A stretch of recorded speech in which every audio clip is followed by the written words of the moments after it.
আসসালামু আলাইকুম প্রিয় ভাই বোন সকলকে স্বাগত জানাই নো সিগন্যাল 24 এর আজকের শরণার্থী আপডেটে সম্পূর্ণ ভিডিওটির সাথে যুক্ত থেকে তথ্যগুলো বুঝে নেবেন নভেম্বর মাসের 18 তারিখ প্রতিদিনের অভিবাসী আপডেট প্রতিদিন জানতে চ্যানেলটি সাবস্ক্রাইব করে পাশে থাকা বেল আইকন ক্লিক করে অল করে রাখুন। ভিডিওটি শেয়ার করুন যাতে করে অন্যরাও অভিবাসীদের এই তথ্য ইনফরমেশনগুলো জানতে পারে। বাংলাদেশিদের কাছে এক আতঙ্কের নাম লিবিয়া, আবার বাংলাদেশিদের কাছে এক স্বপ্নের নাম লিবিয়া। আতঙ্কের নাম যারা স্বপ্ন দেখে লিবিয়াতে এসেছিল আর বিপদে পড়েছে, মাফিয়া বা দালালদের অত্যাচারে তাদের আপনজন হারিয়েছে তাদের কাছে। আবার যারা ইতালি যাওয়ার স্বপ্ন দেখে তাদের কাছে লিবিয়ার বিকল্প নেই। বিশেষ করে লিবিয়া হয়ে যতটা সহজে বাংলাদেশিরা ইতালিতে প্রবেশ করেছে, অন্য কোনো দেশ ব্যবহার করে এত বাংলাদেশি ইতালিতে প্রবেশ করেনি। যদিও বহু বাংলাদেশি লিবিয়া থেকে ইতালিতে গিয়ে ইতালিতে সকল সুযোগ সুবিধা পাওয়ার পর লিবিয়াকেই তারা খারাপ বলছে বা লিবিয়ার বিরুদ্ধেই বদনামি করে। এ হচ্ছে বাংলাদেশিদের এক কমন চরিত্র। বহু বাংলাদেশি লিবিয়া দিয়ে ইতালিতে গিয়ে বর্তমানে ইতালির নাগরিকত্ব পেয়েছে, আর সেই বাংলাদেশিরাই আবার লিবিয়া দিয়ে যাওয়া বাংলাদেশিদেরকে সহযোগিতা করে না, বা লিবিয়া দিয়ে বাংলাদেশে লোকজন ইতালিতে যাক তারা এটি চান না, যা প্রতিনিয়তই আপনারা দেখতে পাচ্ছেন। যারা সাধারণত সামাজিক যোগাযোগ মাধ্যমে অবৈধভাবে ইতালি যাওয়ার ক্ষেত্রে বাংলাদেশিদেরকে বাধা দেওয়া, বাংলাদেশিদের বিরুদ্ধে আচরণ বা নানান কার্যক্রমের সাথে যুক্ত, সেই ব্যক্তিটিও এই লিবিয়া ব্যবহার করেই ইতালিতে প্রবেশ করেছিল। বর্তমান সময় লিবিয়াতে বাংলাদেশিদের শত্রু বা বাংলাদেশিদের বড় সমস্যা হচ্ছে বাংলাদেশিরা। আপনি প্রশ্ন করতে পারেন যে কেন বাংলাদেশিদের সমস্যা? লিবিয়াতে যে মাফিয়া বা যে দালালরা রয়েছে বা যারা সাধারণত মানুষদের উপর অত্যাচার নির্যাতন করে মুক্তিপণ আদায় করে লক্ষ লক্ষ টাকা, আবার এই মুক্তিপণ পাওয়ার পরও ছেড়ে দেয় না, তার মেজরিটি পাচ্ছেন হচ্ছে বাংলাদেশি। আর এই বাংলাদেশিরাই বিভিন্ন জাতীয়তার লোকজনকে নিয়ে একটি গ্রুপ বানিয়ে এই কর্মকাণ্ড চালিয়ে যাচ্ছে। সাধারণত লিবিয়াতে লিবিয়ার নাগরিকরা আমরা যেভাবে শুনছি বা যেভাবে দেখছি, যেভাবে আমাদের কাছে তুলে ধরা হচ্ছে তার বিপরীত। সাধারণ লিবিয়ানরা সবসময় ফ্রেন্ডলি, আন্তরিক, আপনাকে বিপদে পড়লে সহযোগিতা করবে। সাধারণ লিবিয়ানদেরকে ব্যবহার করেই বাংলাদেশিরা এই মুক্তিপণ নামক ব্যবসাটি চালু করেছে। এক্সাম্পল, ইতালির সাথে লিবিয়ার চুক্তি রয়েছে শরণার্থী আটকের জন্য। লিবিয়ান বিশেষ বাহিনী বা কোস্টগার্ড নৌবাহিনী ভূমধ্যসাগরে অভিযান পরিচালনা করে লোকজনকে আটক করছে। এটা তাদের দায়িত্ব মনে করে তারা আটক করে। আর এই আটককৃত ব্যক্তিদেরকে এক এক স্থানে রাখা হচ্ছে, মানে যেই উপকূল থেকে আটক করা হচ্ছে সেই উপকূলের যে আটক কেন্দ্রে সেখানে রাখা হয়। এখন বাংলাদেশিরা কি করছে?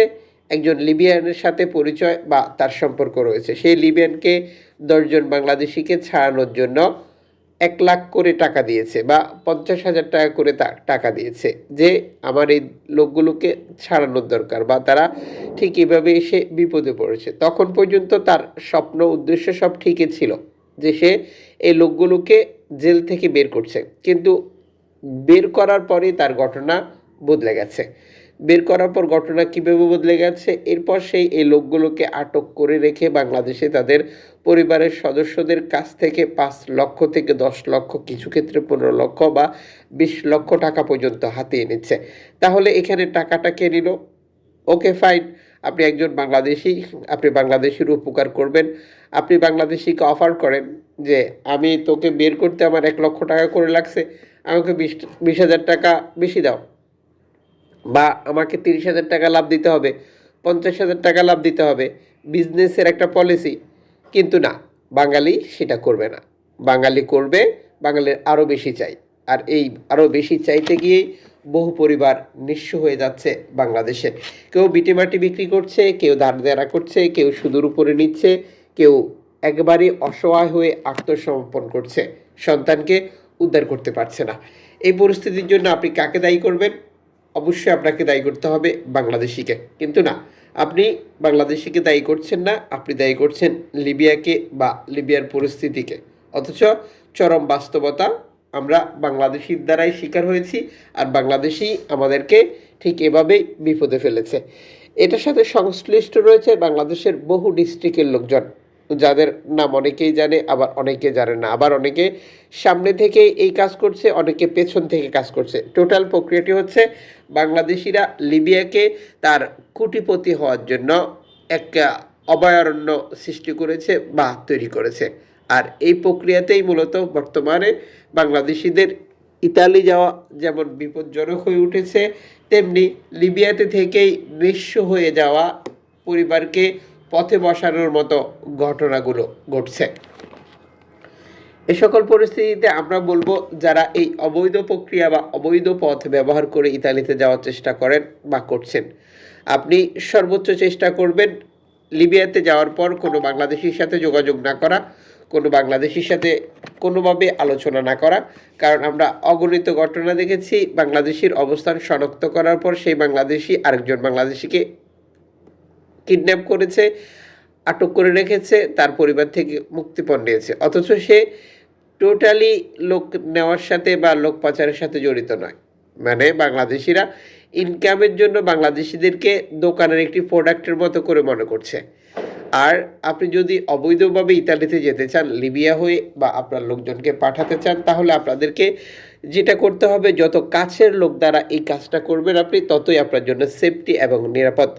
আমরা সাধারণত অপরিচিত দূরের লোক বা তাকে চিনি না এই ধরনের ব্যক্তিদের সাথে চুক্তি করেই মূলত আমাদের আপনজনকে ইতালিতে পাঠানোর চেষ্টা করি, যারা মূলত লিবিয়াতে নিয়ে গিয়ে আটক করে রাখে বা এরপরে মুক্তিপণ আদায় করে, অথচতে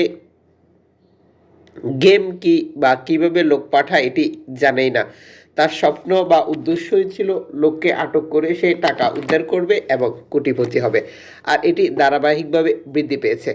আর আপনি যখন যে ব্যক্তির সাথে কাজ করবেন, আপনি লেনদেন করবেন, সেটি অবশ্যই ব্যাংকের মাধ্যমে করার চেষ্টা করবেন। কারণ ব্যাংকের মাধ্যমে করলে আপনার অটোমেটিক্যালি একটি ডকুমেন্টস তৈরি হবে, যা পরবর্তীতে যে কোনো দুর্ঘটনায় আপনাকে দারুণভাবে সহযোগিতা করবে। সাধারণত এই ঘটনাগুলো ঘটার পর আমরা ডকুমেন্টস শো করতে পারি না বা প্রমাণ দিতে পারি না।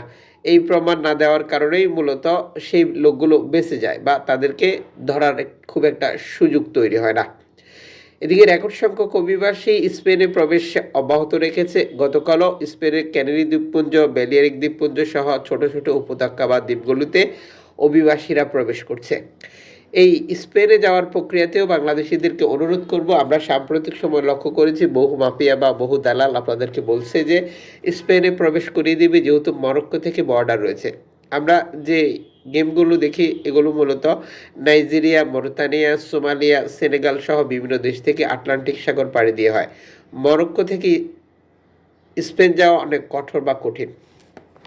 আশা করি যে বা যারা আপনাদেরকে প্রলোভিত করছে মরক্কো বর্ডার রয়েছে, খুব সহজে নৌকা ছাড়াই প্রবেশ করিয়ে দেবে, এটি খুব একটা সোজা নয়। এদিকে অ্যালামফোন রেডিও টেকনোলজি সর্বশেষ এক্স বার্তায় একটি বিপজ্জনক নৌকার তথ্য শেয়ার করেছে উদ্ধার করার জন্য। লিবিয়া থেকে পালিয়ে আসা এই নৌকাটির সর্বশেষ তথ্য হচ্ছে জীবন বাঁচাতে তারা অ্যালামফোনের সাহায্য কামনা করেছে। সর্বশেষ তথ্য অনুযায়ী 17 জন বেঁচে গেছে, কিন্তু 13 জন নিখোঁজ রয়েছে। তার মানে একটি নৌকাডুবির ঘটনা, আবার অভিবাসী মৃত্যু।